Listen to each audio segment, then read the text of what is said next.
ایران نے آخرکار ایک لمبے صبر کے بعد اپنی سرزمین سے اسرائیل پر حملہ کر دیا ہے۔ اس حملے کے بعد مڈل ایسٹ میں ایک باقاعدہ ریجنل وار کی شروعات ہو چکی ہے۔ آخر ایسی کون سی وجہ بنی کہ حسن نصر اللہ کی موت کے بعد ایرانی فوج نے اپنے ہی لوگوں کو پکڑنا شروع کر دیا؟ ایرانی حملے کے بعد امریکہ اور اسرائیل کا کیا پلان ہے، اور وہ کون شخص ہے جس کو امریکہ اور اسرائیل ایران کا دوبارہ حکمران بنانا چاہتے ہیں؟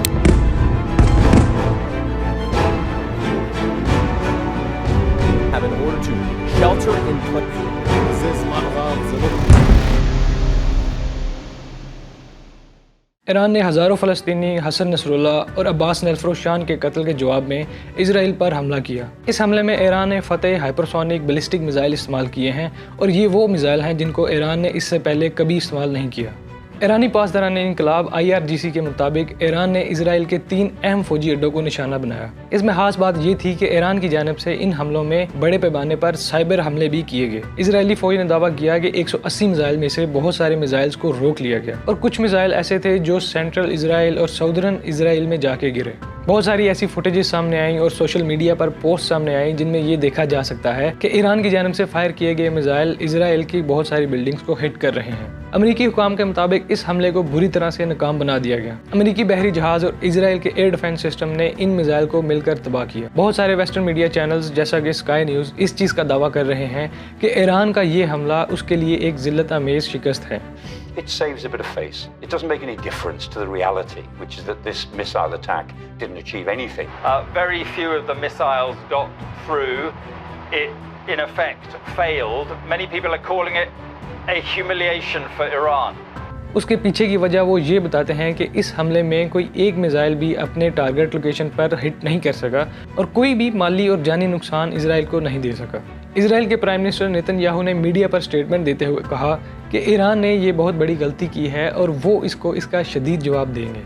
دوسری جانب ایران کے صدر نے یہ سٹیٹمنٹ دی کہ ایران بالکل بھی جنگ نہیں چاہتا، لیکن اپنے دفاع کے لیے وہ ایک سخت موقف اپنائے گا۔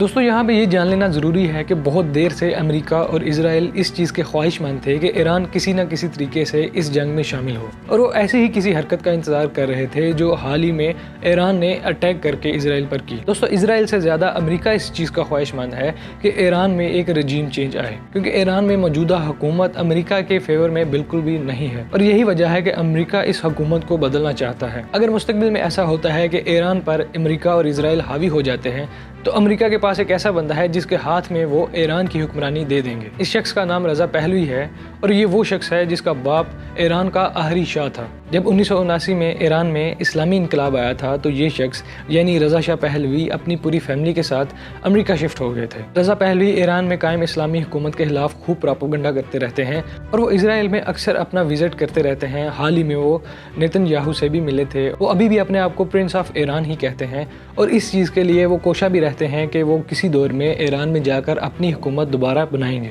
وہ ایران میں اسلامی حکومت کے برعکس ایک جمہوری مستقبل کے حامی ہیں۔ یہی تو وہ شخص ہیں جس کو امریکہ نے کئی دہائیوں سے اپنے پاس محفوظ رکھا ہے، اور شاید یہی وہ موقع بن رہا ہے جہاں پہ امریکہ اس شخص کا استعمال کرے گا۔ اگر ایران کو دیکھا جائے تو ایران کی اکانومی اس وقت کوئی اتنی مضبوط نہیں ہے۔ ایران کے بہت سارے ملیٹنٹ ونگز جیسا کہ حزب اللہ، حماس ابھی اس وقت کمزور نظر آ رہے ہیں۔ دوسری جانب ایرانی پاسداران انقلاب یعنی IRGC کے اندر بھی بہت سارے کانفلکٹ چھوٹے چھوٹے دیکھنے کو ملے ہیں، جیسے کہ حال ہی میں حسن نصر اللہ کی موت کے بعد بہت سارے لوگوں کو ایرانی فوج کے اندر سے ہی گرفتار کیا گیا ہے، اور ان کے اوپر انویسٹیگیشن بٹھائی گئی ہے۔ ایرانی حکام نے شک کی بنیاد پر بہت ساری گرفتاریاں کی، اور خاص کر کے ان لوگوں پہ توجہ دی جن کے رشتہ دار باہر مقیم ہیں یا وہ خود بیرون ملک جاتے رہتے ہیں۔ ایک ایرانی سینئر عہدیدار کے مطابق ایرانی انٹیلیجنس حلقوں میں اس وقت خدشات پیدا ہوئے جب ایک گارڈ نے نصر اللہ کے بارے میں سوالات کیے، یعنی وہ یہ سوال کر رہے تھے کہ حسن نصر اللہ کہاں رہتے ہیں، کتنی دیر تک وہ ایک جگہ پہ موجود رہتے ہیں۔ اسی تناظر میں لبنان میں حزب اللہ نے بھی اسرائیلی جاسوسوں کو پکڑنے کے لیے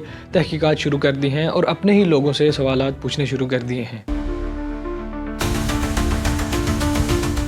دوستوں، مڈل ایسٹ میں بڑھتی ہوئی کشیدگی مزید سختی کی طرف جا رہی ہے۔ اس طرح کے سوال اٹھائے جا رہے ہیں کہ کیا ورلڈ وار 3 ہو سکتی ہے؟ اگر تو اسرائیل ایک بڑے پیمانے پر ریٹیلیٹ کرتی ہے تو ایران کے لیے یہ بہت ہی بڑا خطرہ ہوگا، اور اسرائیل کی طرف سے کیے جانے والے یہ حملے ایران کے اندر انتشار کو جنم دے سکتے ہیں، اور جیسا کہ امریکہ اور اسرائیل تو اس چیز کے خواہش مند ہیں کہ ایران کے اندر انٹرنل کانفلکٹس بھی پیدا ہوں تاکہ وہ ان کا رجیم چینج کر سکیں اور اسلامی حکومت کو گرا سکیں۔ اس کے علاوہ ایران کے اندر موجود ایٹمی پروگرام کو بھی نشانہ بنایا جا سکتا ہے جو کہ پوری دنیا کے لیے ایک بڑا کرائسس کھڑا کر سکتا ہے۔ امریکہ اور اسرائیل اس ایٹمی پروگرام کو اپنے لیے ایک بڑا خطرہ سمجھتے ہیں، اور جہاں تک بات ورلڈ وار 3 کی آتی ہے تو اس کے امکانات بہت ہی تھوڑے ہیں۔ اگر ایسا ہو کہ اسرائیل ایران کے ایٹمی پروگرام کو نشانہ بنائے تو پھر اس کے بعد ایک بڑا کرائسس جنم لے سکتا ہے جو کہ ورلڈ وار 3 کی طرف ہمیں دھکیل سکتا ہے۔ لیکن ایک بہت بڑی لیڈرشپ ایٹمی پروگرام کو نشانہ بنانے کے حق میں نہیں ہے، جیسا کہ جو بائیڈن جو کہ امریکہ کے سابق صدر رہے ہیں وہ بھی یہ بیان دے چکے ہیں کہ وہ اس حق میں نہیں ہے کہ اسرائیل ایران کے ایٹمی پروگرام کو نشانہ بنائے۔